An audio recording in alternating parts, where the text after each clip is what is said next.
Bonjour mesdames et messieurs, ici le coach Tony. Je suis très heureux à nouveau de me retrouver avec vous et de partager cette vidéo que nous avons intitulée « C'est la nouvelle année, tu as le choix, dessine ta vie ». Alors pourquoi le dire? Parce que d'abord, nous allons comprendre ensemble une règle assez importante.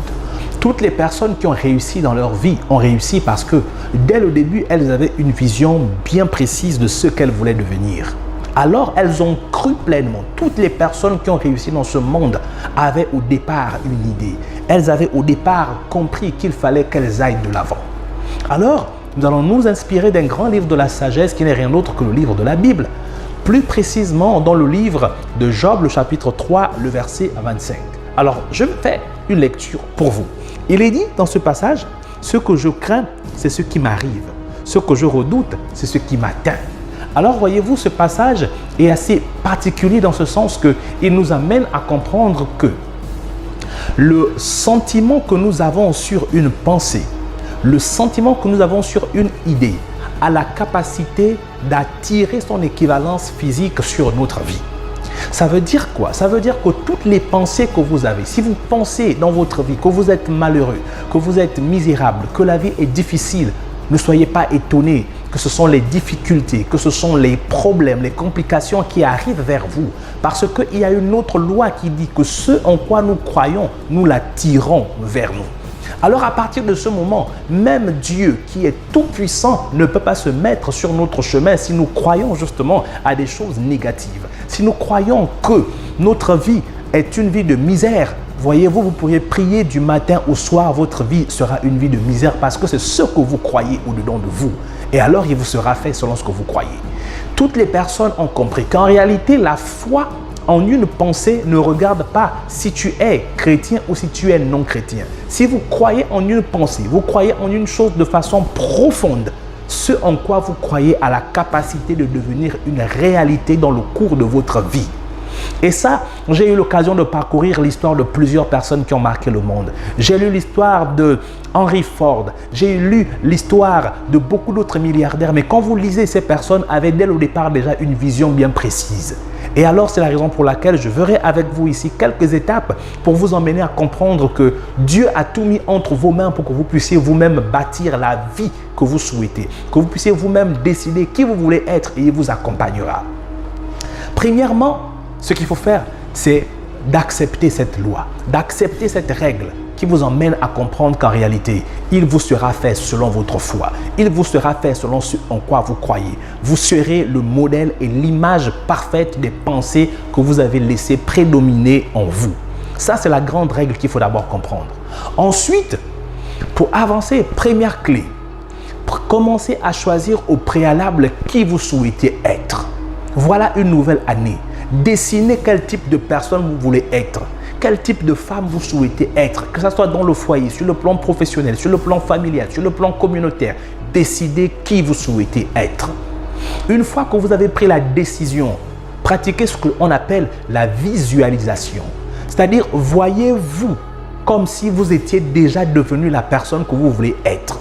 Si vous voyez par exemple qu'en cette nouvelle année, vous allez devenir un homme d'affaires, voyez-vous dans une visualisation. Prenez un temps chaque jour où vous vous mettez dans une salle toute seule. Vous essayez d'imaginer comment vous allez devenir. Et ressentez la gratitude vis-à-vis de Dieu. Ressentez-vous comme un homme d'affaires. Ressentez-vous comme ce patron d'entreprise. Et alors, ce sentiment que vous allez avoir au fur et à mesure aura ceci de particulier que il attirera vers vous les événements, les personnes et les circonstances qui vont vous rapprocher au fur et à mesure de ce en quoi vous croyez. C'est assez important. Une fois que vous avez compris la notion de la visualisation, vous ne pouvez pas demain vouloir devenir un homme d'affaires, mais vous voyez toujours comme étant un pauvre. Vous ne voulez pas demain devenir une grande femme dans tel ou tel secteur, mais vous continuez à vous mépriser, vous continuez à vous négliger. Ce n'est pas du tout possible.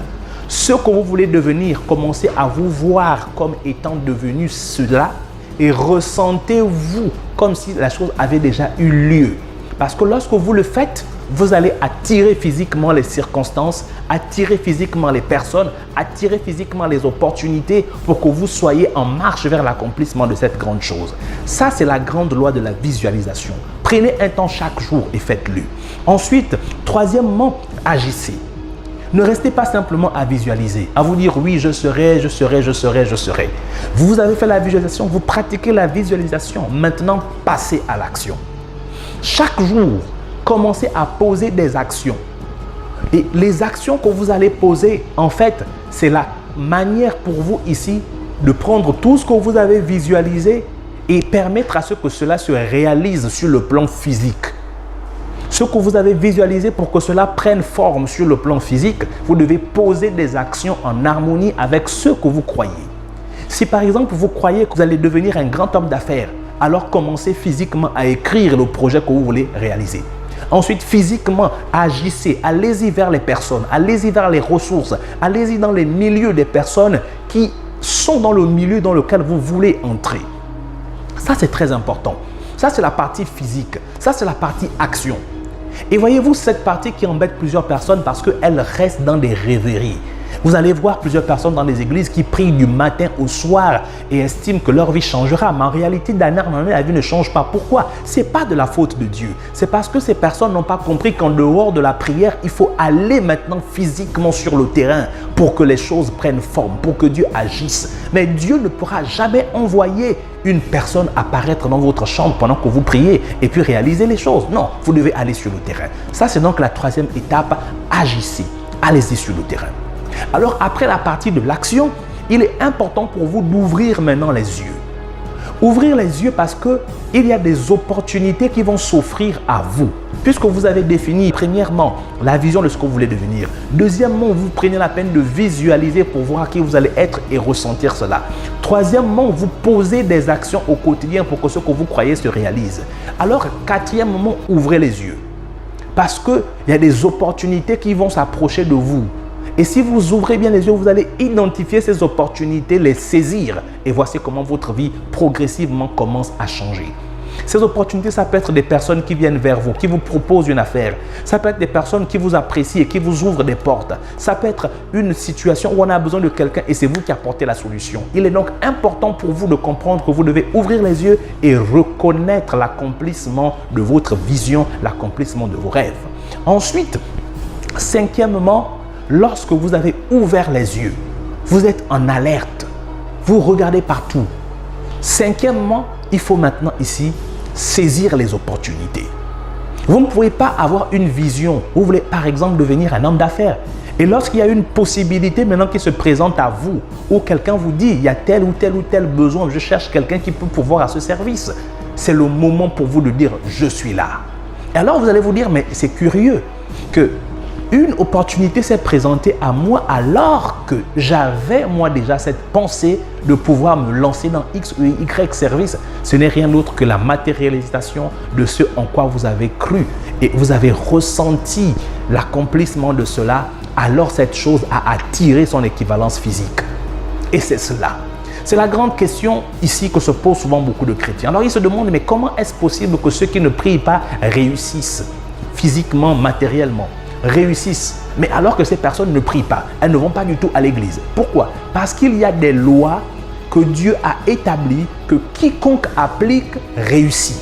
Je parle ici d'une réussite matérielle, d'une réussite sociale. Et à ce niveau, il est important qu'on le comprenne. C'est la raison pour laquelle nous disons c'est une nouvelle année. Vous avez le choix de dessiner votre vie. Vous avez le choix de décider qui vous voulez être. Et vous avez la capacité que Dieu a déposé en chaque être humain de pouvoir faire le chemin et avancer. Et vous verrez que la main de Dieu soutiendra vos actions. La main de Dieu vous ouvrira des portes. Alors, mesdames et messieurs, aujourd'hui, la fatalité, il ne faut pas la cultiver. Ne vous dites jamais que vous ne pourriez pas avancer. Ne vous dites pas qu'on va encore faire comment. On va subir les circonstances. Remarquez bien, toutes les personnes qui ont un nom dans ce monde sont des personnes qui ont refusé de subir la vie. Ce sont des personnes qui ont décidé de faire les circonstances. Elles ont décidé d'imposer leur vision à l'humanité.